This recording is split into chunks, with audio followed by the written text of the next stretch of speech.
Hello, this is Vince again. More than a year ago, I posted a video over safety concerns at Detroit Metro Airport. These concerns were confirmed by the Office of Special Counsel and ignored by the FAA and local Detroit management and supervisory officials. After Detroit Approach Control continued the use of the equipment in question, I subsequently filed another charge of gross mismanagement, abuse of authority, and a substantial and specific danger to public safety. This posting will cover the findings and conclusions of that investigation. Let us begin. The special counsel covered previous safety issues, past reports, math modeling, and previous safety risk management panels. I'll briefly cover the report and concentrate on the conclusions and the inconsistencies of the agency. Now, this is page 1 of the letter to the President from the Office of Special Counsel. And you can see here in the first paragraph, he determines that the findings of the FAA do not appear reasonable. And then in the footnote in that same page, he discusses a former special counsel determined the same thing in 2020. And he also mentions in here the discontinuation of the offset localizer in 2015 due to safety related issues to aircraft taxiing through the critical area.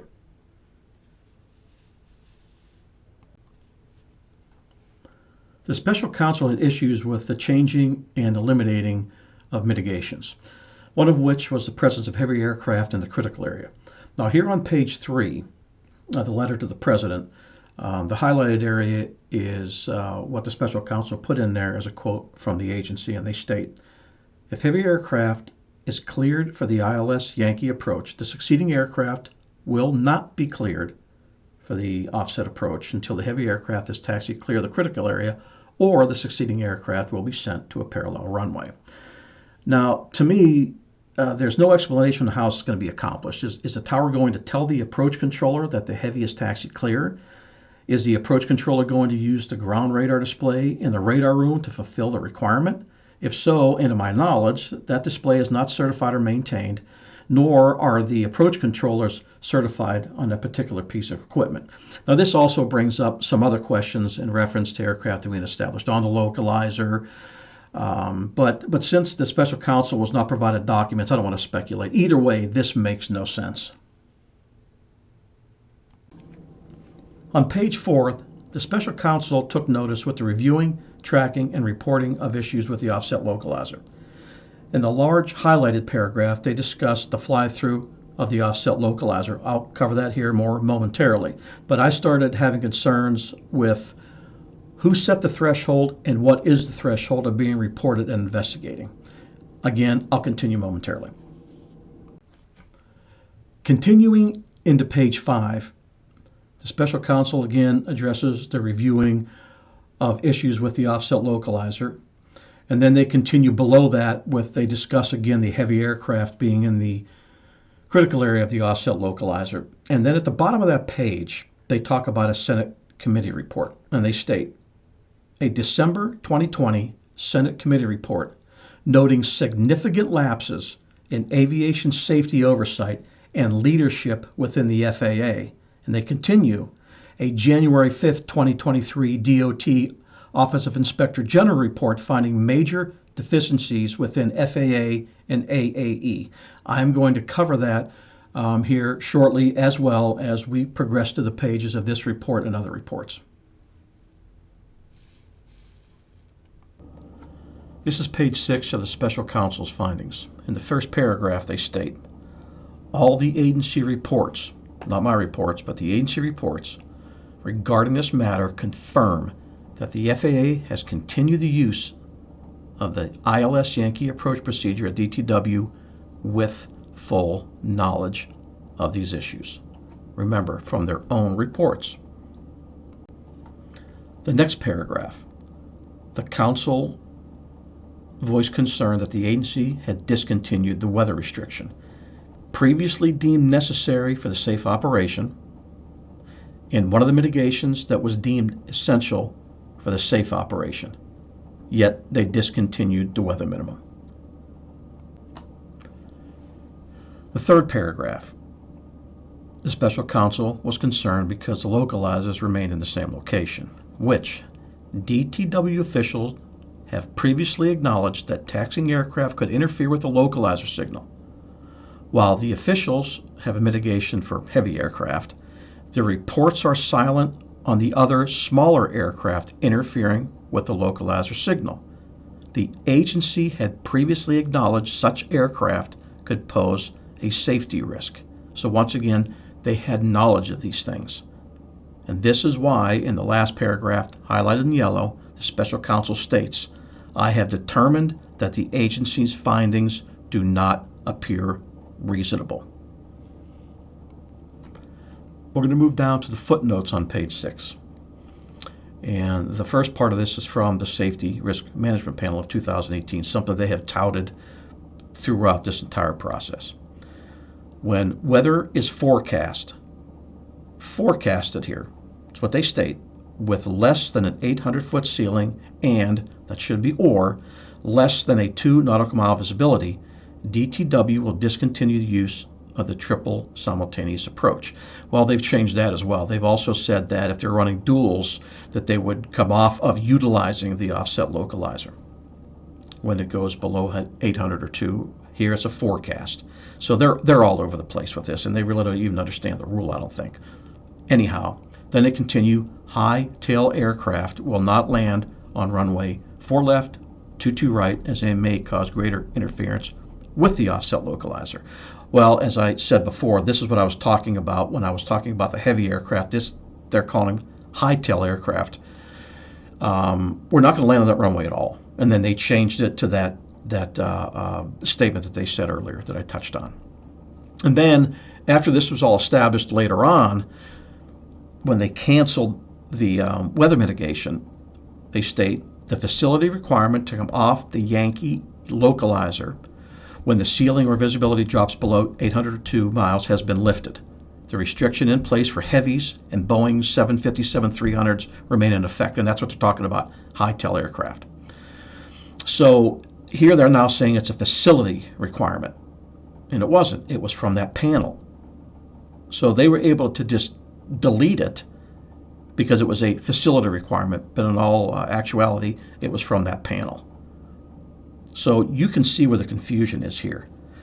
This unequivocally shows that the agency has no idea what they're talking about. They cannot even differentiate between the 800 or 2 weather minimum, a facility requirement, and heavy runway assignments. They're just all over the place with this. The next thing we're going to cover is the response, this particular response from the agency. Previously in a report, they were supposed to be notifying the Office of Special Counsel of any issues involving the offset localizer. So they asked them, why wasn't this incident included in the agency report? Because it happened after June 2021. And they basically said, well, we had already compiled it, so we didn't send it. Well, okay, if it was an incident, and to be transparent and open, they should have said, oh, hey, we just found this and it happened after we issued that last report. But they double down and they say it is not related to the availability or integrity of any component of the runway 4 left ILS, including the runway 4 left localizer. The MOR was later identified during an internal audit of approaches conducted by Detroit D21 Terminal Approach Control, TRACON there, that's the radar room, in the event that particular aircraft failed to receive an approach clearance from the approach controller. Now, nowhere in this report do they mention anything about a fly-through. They start throwing stuff at the wall saying, well, the approach controller did not issue a clearance. The pilot flew an approach without a clearance. And then after we're done with this, the second part of this B, I am then going to move forward and we're going to look at the MORs and some email strings. And you can see where they asked them if it was reviewed, what did you find?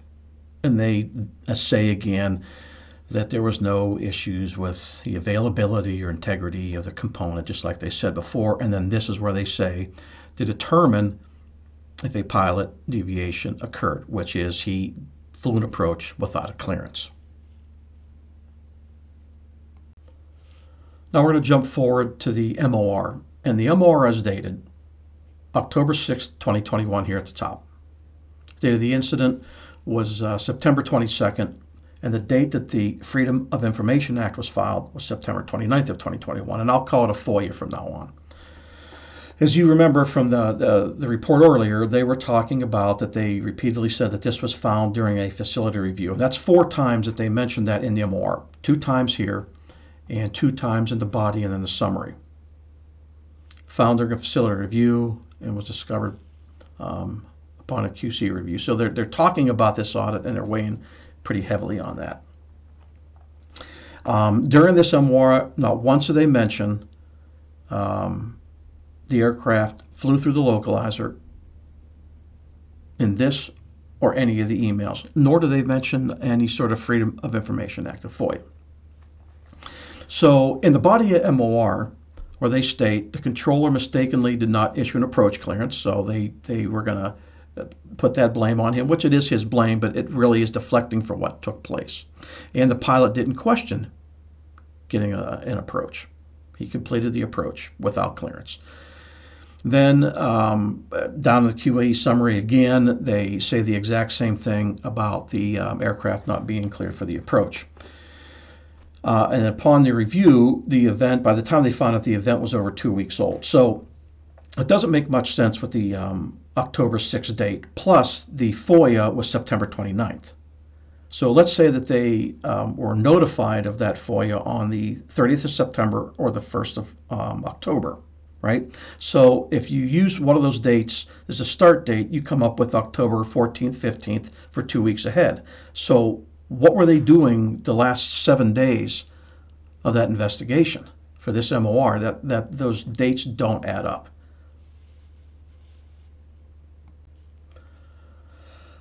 Now we'll go ahead and cover the emails, and bear with me. I'm going to be jumping and scrolling between these emails because of the way they gave them to us in the page breaks. I could not put them in any reasonable order by the way they sent them to us.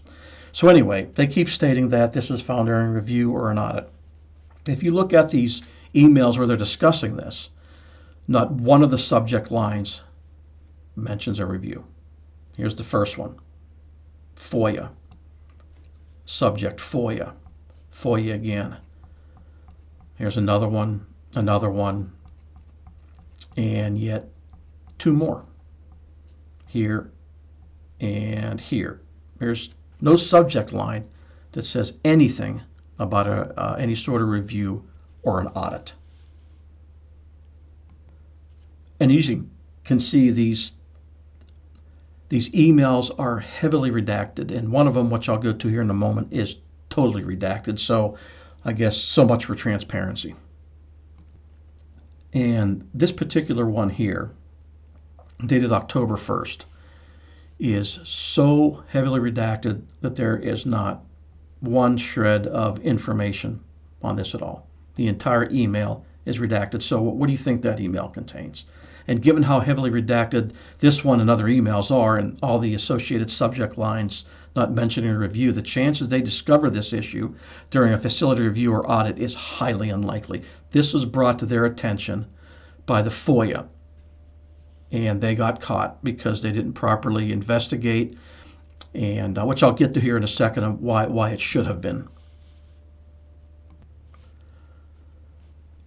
Now, within these emails, there was mention of a fly-through. I stand corrected. I misspoke earlier. But you can see here this statement here in the red. They asked the pilot, did you join the localizer? And the pilot states, waiting for it to capture. And then the person that was training that controller that asked that question asked the pilot, Yankee PRM 4 left, which is basically asking him if he has the right frequency. The pilot says it is. And that is in 2 separate spots in these email exchanges. Then they go on and they discuss it again later, and basically it's the same thing that they're stating here, but they do make the statement appear to align with the straight-in final, is what the people that were looking at this thought that was going on, that he had the wrong frequency dial-in, and he tracked the straight-in localizer instead of the offset localizer. And I'll get to that here momentarily. But then they make an odd statement here at the very end where they state, we could not locate any discussion with the pilot on what may have occurred. And that is really telling, because normally when we're using the offset localizer and there's an issue with it, that they fly through it or they have to come off the final because of issues with it, two things happen. They call the tower and say, hey, was there somebody in the critical area? And number two, they'll say, when he gets on the ground, we want you to tell him to call the radar room. And then they want to discuss it with it. None of that happened here, which I find just very odd. And then going back to the fact that they thought that he joined the straight-in localizer, I watched that entire video, and there's no way you can make this assumption. The aircraft never flew a path that would indicate that he was aligned with that straight-in localizer. He clearly was in a constant left turn, and why he stated waiting for it to capture. He was in a left turn trying to capture the offset localizer. And it's odd that none of this made it into the agency's reports. The other issue that stuck out with their investigation, or lack thereof, was they never mentioned any sort of review of the ground radar in the control tower. And again, if they were really looking to see with what happened, they would have done that. But by the end of the email thread, the facility and the quality control manager's plan kind of fell into place, and they found a way to deflect, or more like ignore, the issue with the offset localizer, and they concentrated more on blaming the pilot and the controller for their errors. So when they state we could not locate any discussion with the pilot on what may have occurred, because it was never asked. They knew what happened, and they should have done that, and they didn't, because they didn't want to have to document what was wrong with that particular approach. And that October 1st email being so heavily redacted, I think, is extremely telling. Now we'll return back to the agency's response, and in the response they make the following statements. The MOR concerning the arrival of Endeavour 4996 to Detroit was discovered after data for the agency report had already been compiled, and they make this one twice, it is not related to the availability or integrity of any component of the runway 4 left ILS, to include the localizer. They make these statements and they never offer a shred of evidence. No documents or emails or how they came to this conclusion, what data was compiled and when, what was the date of the internal audit. And again, did anyone in the radar room call the tower to ask anyone if there was somebody in the critical area? Nope. So when you control the investigation, you control the information. And when you control the information, you can control the investigation. So this, again, makes little or no sense to me. So we'll go back to the agency response now, question 2. And they were asked about the elimination of the 2018 weather mitigation. And if the agency was going to reinstitute a mitigation in June of 2021 once they started utilizing the localizer again. And they said, sure. And then they really didn't answer the question. So if you look at the response to question 2, they're talking about the heavy runway assignment I spoke of earlier in the report, where they said that the heavies can now use the offset, but if they land and they're in the critical area, nobody can be cleared for an approach behind them. That's where I got this information from. So the weather mitigation that they're talking about for that particular procedure, right, that mitigation has to be applied at all times regardless of weather conditions. So that's their new weather mitigation, which really makes no sense whatsoever. And they really didn't answer that question. So let's go back to the special counsel's footnote covering heavy aircraft runway assignment and the weather mitigation from 2018. So that weather mitigation had nothing to do with heavy aircraft because they were never going to land on the runway with the offset localizer. They were going to put them on a different runway. So this is the weather mitigation the special counsel was asking about. So their response makes no sense. I don't even know what they're talking about. So basically, in a nutshell, weather is no longer in the decision-making process. Detroit Approach wants to conduct offset operations regardless of ceiling height, visibility, wind direction, speed, or gusts, and all the while ignoring forecasts. So I am literally baffled by their response to this question. Now we'll move on to question 3, where they discuss math modeling. And math modeling is a document that they determine safety risks being introduced to the National Airspace System. Now this first sentence is oddly written, so bear with me. And in their response, they state, 3 additional interviews with personnel previously interviewed for this investigation were conducted with principals and specialists familiar with the draft post-2008 math modeling study. Okay, who were the additional individuals interviewed? What are their titles? When were they interviewed? And why were the documents from these interviews not supplied? And does the statement within the parentheticals mean they used previous interview statements and emails, or were they interviewed again? So the very first sentence is just very, very odd. Then they go on to state, although the draft document was reviewed out of an abundance of caution, the final version, I have never seen a final version. I was never supplied with one. The special counsel was never supplied with one. So I don't know what they're talking about there. The final version discussed in the next paragraph was the one presented during the Safety Risk Management Panel. Which SRMP are they talking about? Because none of this was ever provided to that panel in 2018. There was no math modeling study supplied to them. The mitigations from the 2015 SRMP were deemed sufficient to ensure the safety of the procedure. Okay, the 2015 SRMP had no math modeling either, and were incorporated into the Safety Risk Management document.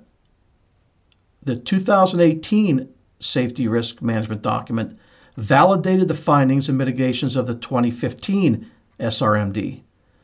None of that was given to the panel in 2018. So that the whole next portion is just horribly inaccurate, and basically what it boils down to is they are being extremely misleading.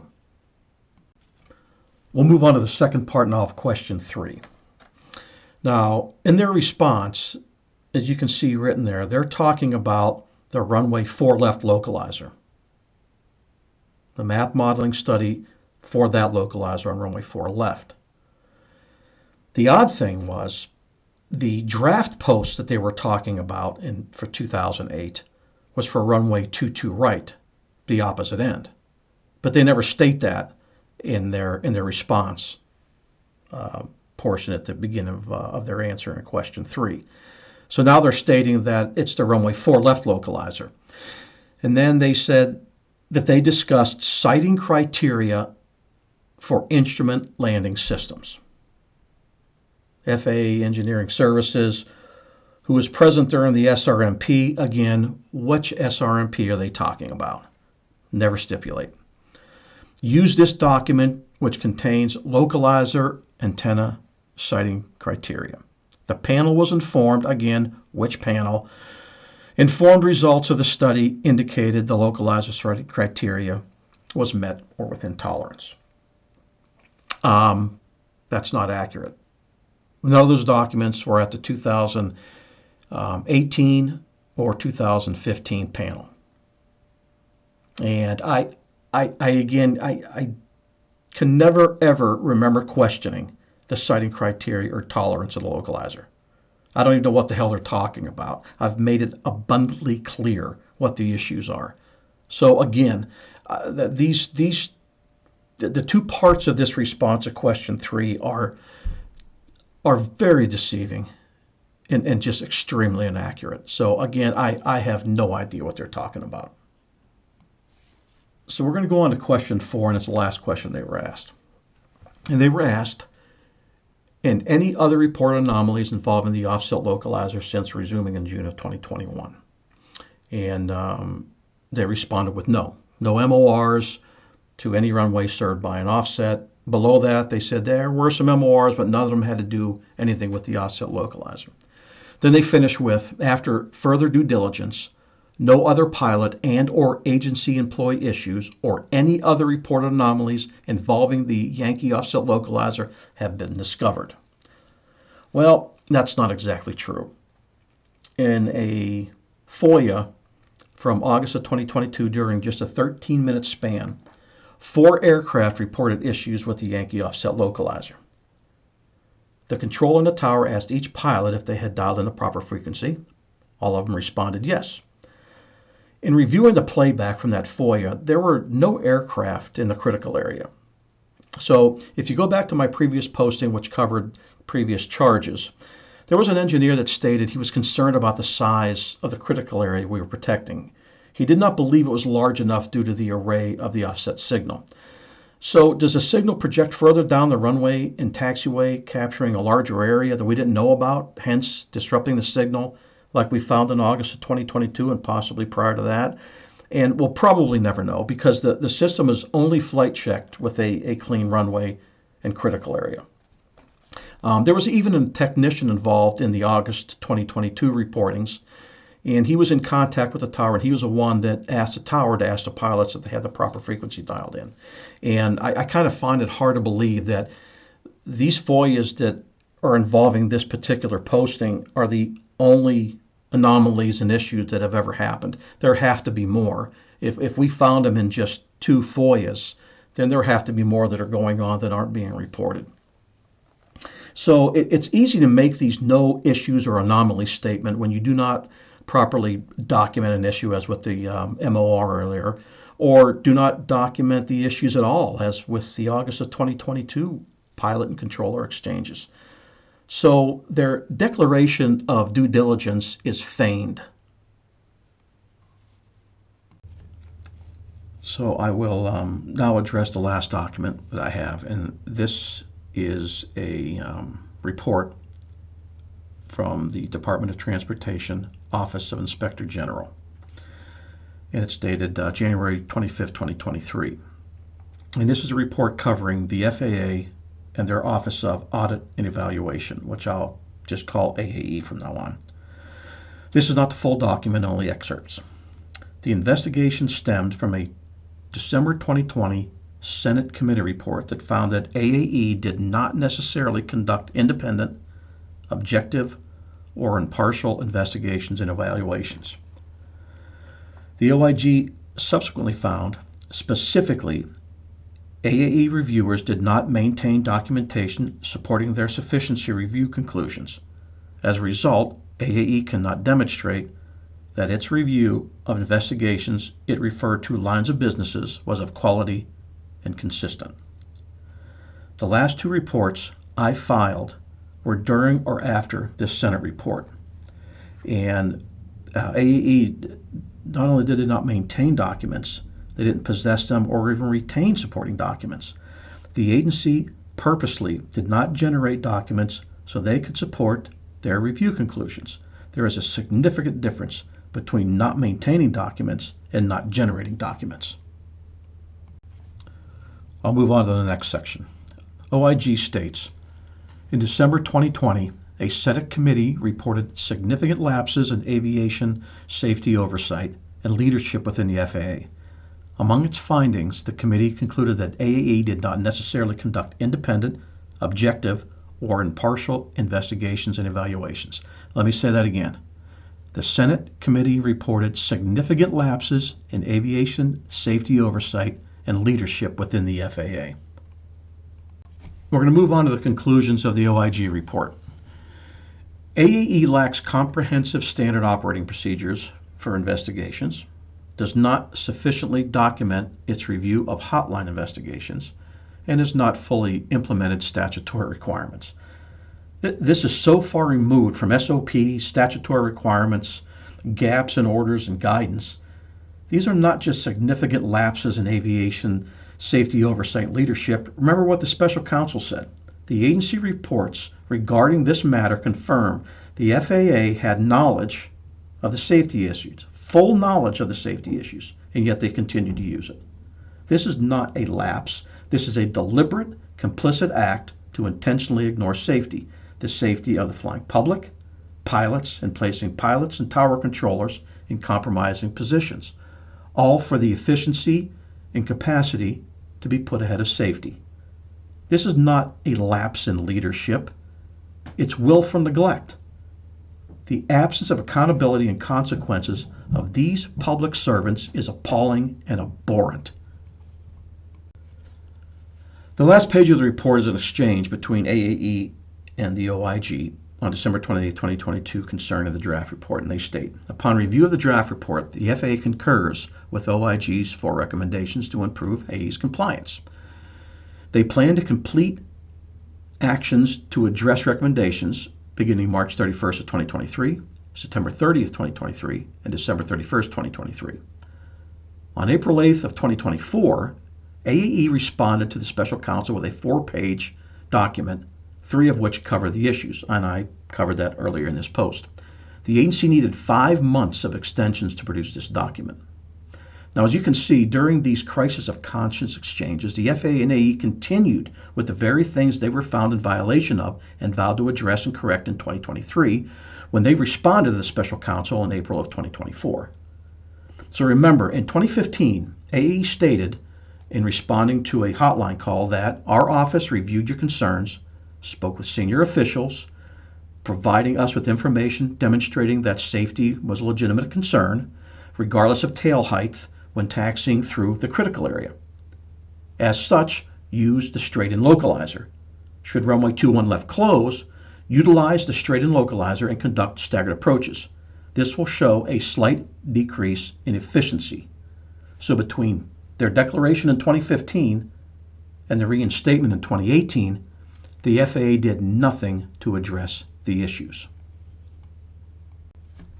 This safety issue has easy fixes and has all along.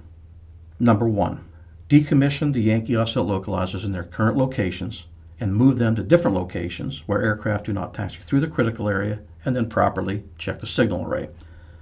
Number 2, utilize offset RNAV GPS approaches.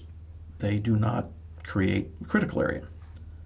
Number 3, conduct staggered approaches to the 2 most western runways. Number 4, rules in the 7110.65, the order that establishes safe procedures, that once necessitated the use of an offset localizer at Detroit, now apply to the utilization of a straight-in localizer in lieu of an offset, hence having no operational advantage and eliminating the safety issues of said offset localizer critical areas. Just apply the updated standards. You can also see in the screen the file numbers that you can go to the special counsel website and search those and look at all the documents from this case to the previous case. And you can see below that is the title to my previous YouTube posting. You can go to my website and look at that one. That one's a little bit longer, but that was setting all this up. So this concludes the review of the documents that we received from the latest file. Well, there you go again. The agency had full knowledge of the safety issues and knowingly put efficiency and capacity ahead of safety. No accountability and lack of consequences. I urge all of you to go to the special counsel website and read those documents and then contact your members of Congress. Thank you very much for your time. I know how important it is. Have a happy new year.